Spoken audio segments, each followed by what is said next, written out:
I think we are good to go. Sorry for the technical order at the beginning of this presentation. So my name is Jean-Marie Verdun. I do work for HPE. And as Dong mentioned, I'm going to lead, to co-lead the Open Platform Firmware work group for the next 2 years with Raj and Sami. I'm here today with Yann-Guirec Mannac'H. We are both French. That explains my accent and our crazy first names in both cases. And we are here to share some experiences around Open Platform Firmware. So we work together since a couple of years, trying to enhance the firmware management on Scaleway infrastructure. And we will cover today a proof of concept. So this is working software solution that we are going to open source for the Open Compute Foundation. So at the end of the talk, you'll be seeing some GitHub repository where you can start playing with the tools. I hand over to Yann-Guirec for the beginning of this talk. Thank you, Jean-Marie. We kind of came to a conclusion with the start of DC-MHS that all of the Verdun servers used to be very monolithic, and you design everything from scratch in every generation, every new platform, which could have some interest, but it's very painful when you have 10, 15, 20 new platform a year, and it's just impossible to test, try, and qualify all of that. To get you a bit of perspective, at Scaleway, we are running something around 200,000 servers, and we have the ability to really qualify 2 or 3 different platforms a year. So when there's more than that, we need to make choice. And the modular architecture for DC-MHS enables us to only qualify what is needed on the base HPM on the system, and everything else stays the same and has the same comportment. So it's way easier to improve and increase the number of platforms to go from very, very monolithic to pure modular on that one, and that's really on the hardware side. But on the firmware side, we're stuck with concept from at least 20 years ago on everything. UEFI did not change for a very, very long time, and even with OpenBMC, the BMC idea is still the same at what it used to be. It's something that is compiled to something very static and deployed on servers, and if you want to change just one module, you need to redo everything, recompile everything, redeploy everything, which is not the way it should be on anything modular. So that we came to the conclusion of why not treating a firmware just as an OS. Today, nearly everything that we have in the data center is running an OS, and we know very well how to add module, remove module, dynamically select module, and being able to not depend on something that is very static and needs to be compiled from generation to generation, servers to servers, system to systems. And the idea behind that is as well to be able to add security in everything. Because trying to add security in a firmware that is 20, 30 years ago, it's not the same concept of security as today.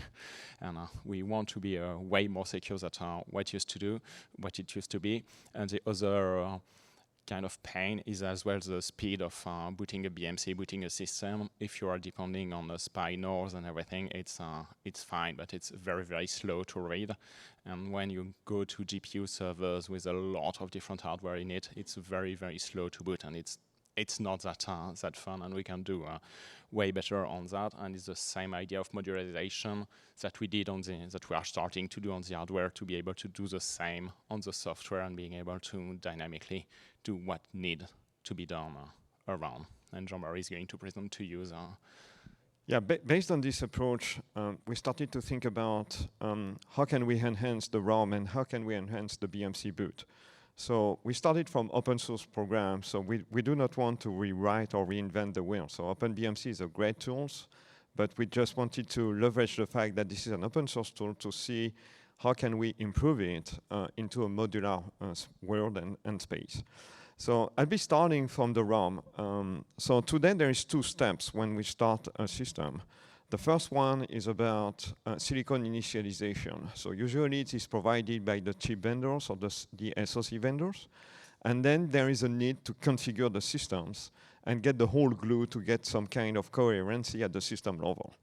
So I think we can break down the ROM in 2 steps. The first one is getting the silicon up and running, and then trying to get what we call the RBSU, or the UI or the UFI interface, which give you the opportunity to configure the machines.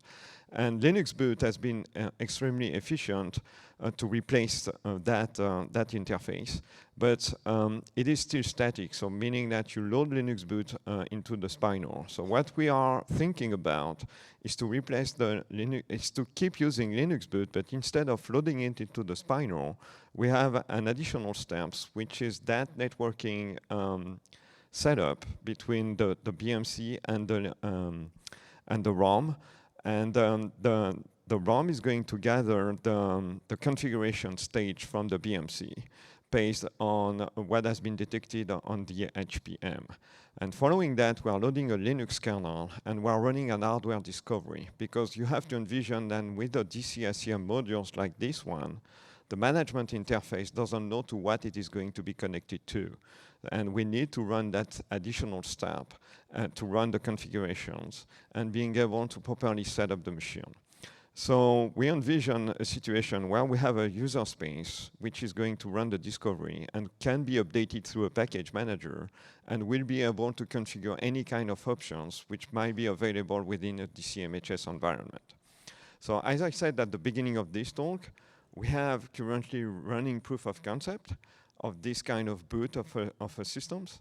One of the benefits of this approach is that this is booting faster than traditional UEFI, and this is relying on the drivers which have been incorporated into a standard Linux kernel. So meaning that if you want to configure something very complicated at the hardware level, you can do it by leveraging the same Linux kernel than the one you are going to use at the operating system level. On the BMC side, we started from OpenBMC, and we had that crazy idea which says, instead of booting the BMC from the local spinal, let's boot it from the network like a Pixie boot from a NIC adapter. So we have inside the machine a U-boot as a bootloader, which is pre-configured to load the Linux kernel. That's a fit image. We issue a TFTP boot command, and that Linux kernel is coming from an external device. So we can ensure the security by signing the fit image, which is containing the Linux kernel and the device tree configuration. And based on that, instead of following the OpenBMC boot flow, which is mounting a read-only user space because of the compression algorithm used to fit it into a spinal, we are mounting a network block storage devices, which will be containing some hardware discovery and reconfiguration of the OpenBMC kernel to add on features which are required to manage the servers. So as I mentioned earlier, these DC-SCM modules is going to be the same between Intel, ARM, AMD, NVIDIA, or other platforms. And it needs to know how to manage properly the platform to which it is going to be connected. So in the past, it was super easy because the module didn't exist. It was sitting directly on the motherboard, and it was exactly knowing what it was going to be managing. And right now, we do not know. So that hardware discovery layer is very important, and being able to reconfigure on the fly is something which we believe is very critical. And this is also giving us the opportunity to create a common image. So if you are familiar with OpenBMC, you have a static image per machines, and that is something that we are not fan of, because when you have a lot of variety within your server fleet, it means that you have to manage dozens of OpenBMC image, and when you have to patch them, you have to recompile all of them, to requalify all of them, and being sure that they are not going to introduce any further issue. So with a common image approach, and building that image through a step-by-step. So we believe that that might be way much more efficient to accelerate the qualification and avoid potential bugs. So the user space is mounted through network devices, block storage network devices. It's not sitting inside the machine. And this is giving also the opportunity to break the barrier that we have with the spinal or local flash. We can predefine user space of hundreds of megabytes, gigabytes, or terabytes. So we got end users which are requesting us to run Python code at the BMC level. It's currently impossible to do that because you do not have enough space on the spine or just to make fit a Python interpreter within the BMC image. But why not doing it? OpenBMC is based on Linux. There is a Python interpreter which is available into Yocto. So why having this barrier? And that was also something we wanted to explore. And last but not least, so the security is getting critical at the firmware level. And right now, the whole process, when there is a security threat within the firmware, is to wipe out the whole firmware and replace the whole image by a new one.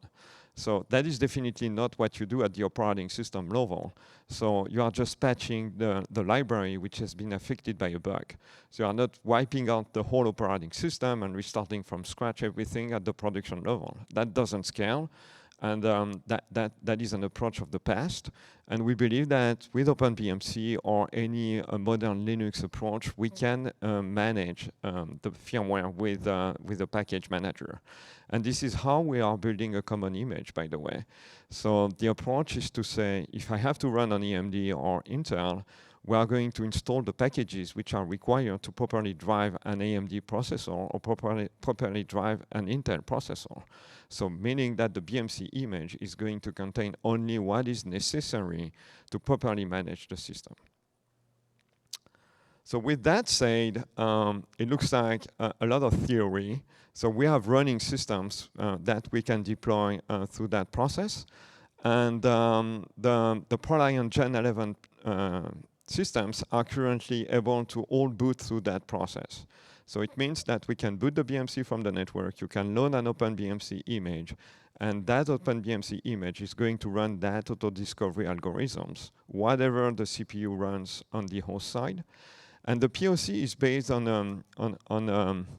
an approach where we are using the top-of-rack switches, the management switches, which are connected to your BMC, just to provide what is required to deliver the firmware image at the server level.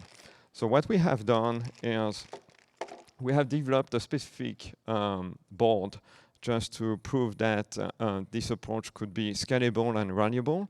So commonly, BMC interface with the network with only one network NIC, which is creating a SPARF, a single point of failure, if we are booting from the network. So that is why we created internally an OpenBMC ILO-based development board with 2 NICs. And just to validate that we can boot the BMC whatever the network situation is. So we have multipassing, which is supported. And we set up 2 top-of-the-rack management switches in a cluster mode just to be able to recover in the case one of the switches is failing. So all of that has been implemented, is running. You can see that on the show floor. Unfortunately, I think the show floor is closing in about 50 minutes, so you have to run pretty fast if you want to see this. But the good news is that the whole source tree is going to be available on GitHub, and you don't need to spend a lot of money just to make it happen. So this small board I have in my hand here is one of the BMC developer board that we have. It's not a DC-SCM module, so do not worry that much. We have DC-SCM modules. That's the exact same board, but DC-SCM form factor. One of the advantages of that form factor is that we can use a PC just to develop OpenBMC images. So it's sitting into a PCIe Express slot. With DC-SCM modules, we need a carrier board. It's a little bit more tricky, and that's easier just to develop with a PC-style development card. So this board includes everything that is needed to test a BMC firmware and to test a server at scale. So we got a local FPGA, which can emulate the GPIOs and the interface with the servers. And we are booting the board to the network by using VLAN security, just to avoid that the BMC traffic related to the storage and the deployment of the firmware image got in conflict with the traffic that you need to have when requesting redfish calls or whatever is needed to gather sensor data from the production network. So just to implement the POC, we are using a Banana Pi R4 switches. So this is very low cost. you can go on the web and purchase this Banana Pi for about $100 US. And you can start coding, I would say, flashless firmware approach only with this hardware and any kind of Gen 11 HPE platforms, or I bet that you can make work the same concept with any A-speed related systems. So we have created for that Banana Pi a reference operating systems, which auto-configure the clustering mode, auto-configure the firmware delivery mode, auto-configure the RPMs delivery solutions for the package manager of OpenBMC. So everything is up and running, and you can definitely test it at scale.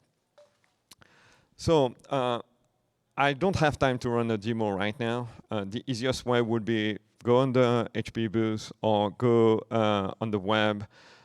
We are publishing the source code. Currently, the Banana Pi OS is published on my own private GitHub repo, but it's open.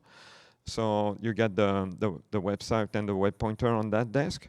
We also hacked a tool which is called Core DHCP. That's a DHCP server written in Go. It's coming from Meta, and we are using it to auto-discover the BMC on the management switches. So each time there is a new server coming up, it is issuing a DHCP request. So we identify the MAC address. If the MAC address is known, so then we deliver the right firmware image for the target machines. If it's unknown, there is a generic OpenBMC image which is delivered and configured during the first boot process.